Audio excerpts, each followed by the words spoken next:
Halo, selamat datang kembali di Klinik Bimbel Berburu Soal.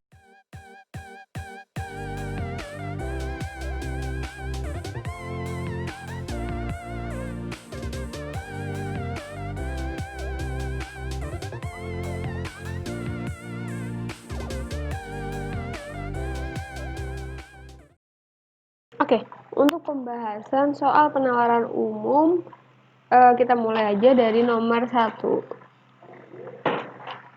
Berdasarkan paragraf kedua, manakah pernyataan di bawah ini yang benar? Nah, jadi teman-teman di sini sebenarnya nggak usah baca seluruhnya, tapi langsung baca soalnya dulu untuk mengerjakan. Nah, di sini dia sedang membahas angka pertumbuhan ekonomi. Nah, kira-kira kalau berdasarkan teknik membaca cepat, pembahasan tema ini atau tema angka pertumbuhan ekonomi itu terdapat pada paragraf kedua bagian ini, yang mana pertumbuhan ekonomi pada tahun 2017 lebih rendah dari target yang dipasang pada anggaran APBN, yakni 5,2%. Berarti jawaban yang tepat adalah A. Kemudian soal nomor 2, berdasarkan paragraf ketiga, apabila pertumbuhan ekonomi Indonesia pada tahun 2014 sebesar 5,01%, tahun 2015 sebesar 4,88%, dan tahun 2016 sebesar 5,03%, manakah simpulan di bawah ini yang benar? Nah, kita cek dulu untuk paragraf 3 ya, ini. Karena simpulan, berarti kita harus mengecek kesimpulan dari pernyataan-pernyataan ini apa. Nah, dari opsi jawaban ini, maka jawaban yang tepat adalah C. Pertumbuhan ekonomi Indonesia pada tahun 2017 menunjukkan angka tertinggi sejak tahun 2004. Kemudian untuk soal nomor 3, berdasarkan tabel tersebut, pada tahun berapakah pertumbuhan ekonomi Indonesia mencapai angka terendah?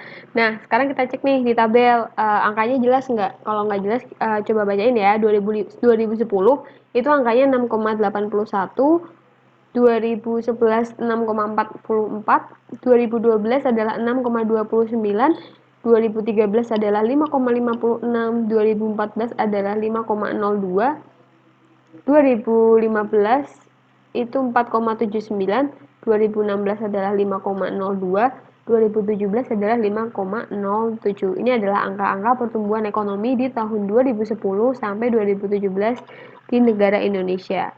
Nah, berarti berdasarkan tabel, pertumbuhan ekonomi yang paling rendah adalah yang paling pendek ya grafiknya, yaitu pada tahun 2015, yaitu nilainya sebesar 4,79%.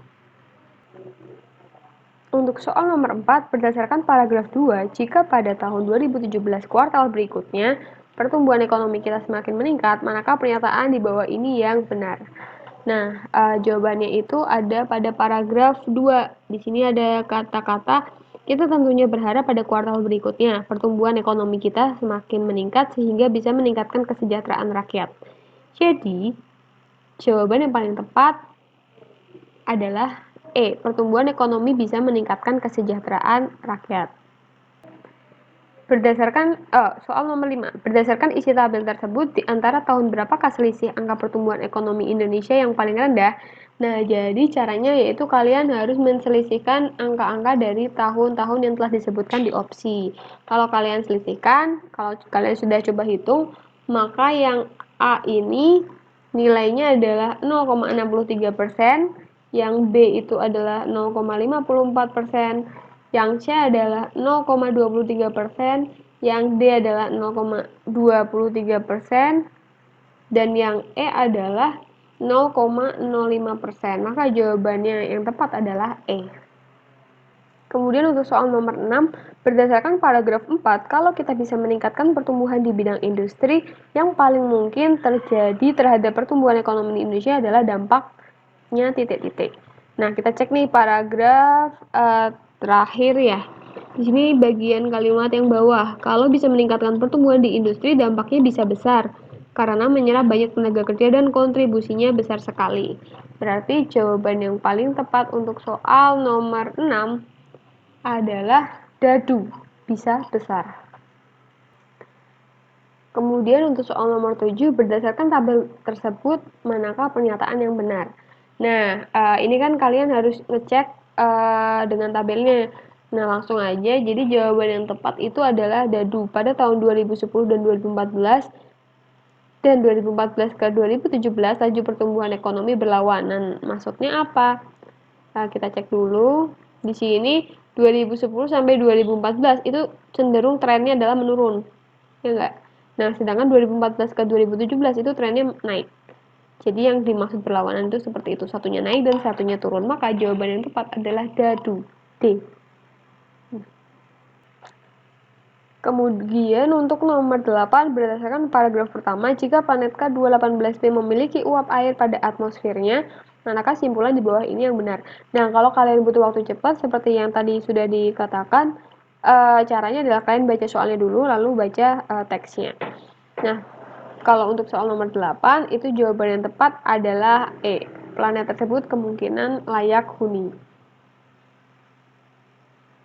Di sini dikatakan pada paragraf pertama, planet tersebut kemungkinan layak huni karena astronom Angelos Trias dari University College London atau UCL masih menyebutnya sebagai planet berpotensi huni. Kemudian nomor 9, berikut pernyataan yang tidak tepat terkait planet K2-18b adalah titik-titik. Nah, di sini planet tersebut berada di zona layak huni Goldilocks. Ini ada di teks ya. Kemudian yang B, berjarak 110 tahun cahaya dari bumi. Ini benar. C, besarnya 2 kali lipat dari planet bumi. Ini benar. D, permukaannya dapat dipotret dengan teleskop luar angkasa. Ini kita tangguhkan dulu karena masih tidak ada di dalam teks. Kemudian yang E, ditemukan pertama kali oleh teleskop Kepler NASA tahun 2015. Ini benar. Maka jawaban yang tidak ada dalam teks adalah dadu. Kemudian untuk soal nomor 10, berdasarkan wawancara tersebut, manakah simpulan yang benar? Dari kelima opsi ini, maka jawaban yang tepat adalah A. Uap air ditemukan untuk pertama kali di sebuah planet luar tata surya yang kemungkinan layak huni. Jawabannya A.